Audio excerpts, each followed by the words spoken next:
ভয়াবহ দাবানলে পড়ছে ইসরায়েল। গাড়ি বাড়ি সহায় সম্বল ফেলে পালিয়ে যাচ্ছে স্থানীয় জনগণ। আগুন নিয়ন্ত্রণের সব চেষ্টাই প্রায় ব্যর্থ। দাবানলের কবলে পড়েছে দেশটির কেন্দ্রীয় এলাকা ও পশ্চিমাঞ্চল।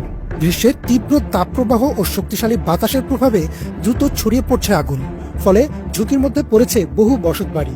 দেশের অন্যতম ব্যস্ত মহাসড়কে ছড়িয়ে পড়েছে আগুন, আর তাই বন্ধ করে দেওয়া হয়েছে যান চলাচল। দমকল কর্মীরা হিমশিম খাচ্ছেন আগুন নিয়ন্ত্রণে। সামাজিক মাধ্যমে এই আগুনের ভিডিও ছড়িয়ে পড়লে নেটিজেনদের অনেকেই বলছেন ফিলিস্তিনে চালানো বর্বরতার জন্য আসমানি শাস্তি নেমেছে দেশটির উপর।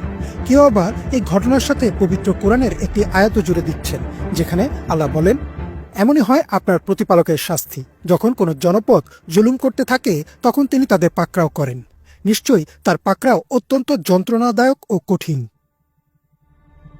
ইসরায়েলি সংবাদ মাধ্যম ও আন্তর্জাতিক বিভিন্ন সংবাদ সংস্থার তথ্য অনুযায়ী দাবানলের কারণে ইতোমধ্যেই ইসরায়েলের অনেক শহরের বাসিন্দাদের সরিয়ে নেওয়া হয়েছে।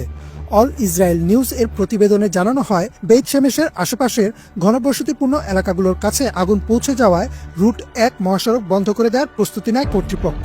টাইমস অফ ইসরায়েল জানায়, রুট 6 মহাসড়কের কয়েকটি অংশে আগুন ছড়িয়ে পড়ায় গাড়ি চালকরা তাদের গাড়ি ফেলে পালিয়ে যেতে বাধ্য হন। এর ফলে যান চলাচলে মারাত্মক বিশৃঙ্খলা সৃষ্টি হয়। ইয়াহু নিউজের তথ্য অনুসারে প্রচণ্ড তাপদাহ এবং শুকনো আবহাওয়ার কারণে দমকা হওয়া আগুনকে আরও উত্তাল করে তুলেছে।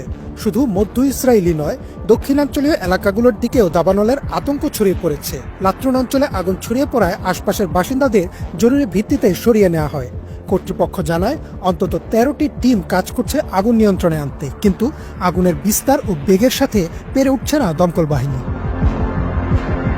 এলা ভ্যালি সংলগ্ন এলাকায় এবং দেশটির বিভিন্ন বনাঞ্চলে আগুন দ্রুত ছড়িয়ে পড়েছে। বহু বন ও কৃষিজমি ইতোমধ্যেই পুড়ে ছাই হয়ে গেছে।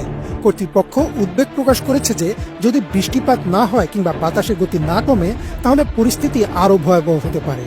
আনাদুলু এজেন্সি জানায়, ইসরায়েলের আবহাওয়া অধিদপ্তর রেকর্ড পরিমাণে উচ্চ তাপমাত্রার কথা জানিয়েছে, যা দাবানলের অন্যতম প্রধান কারণ হিসেবে বিবেচিত হচ্ছে। ফায়ার সার্ভিস ও উদ্ধারকারী বাহিনীগুলো আপ্রাণ চেষ্টা করলেও পর্যাপ্ত সংখ্যক সরঞ্জাম এবং পানির উৎসের সীমাবদ্ধতা পরিস্থিতি আরও জটিল করে তুলেছে।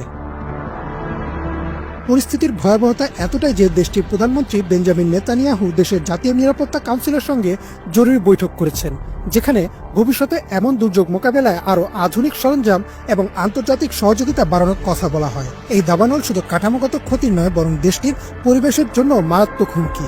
ইসরায়েলের অন্যতম প্রাকৃতিক বনাঞ্চল ইতোমধ্যে প্রায় ধ্বংস হয়ে গেছে।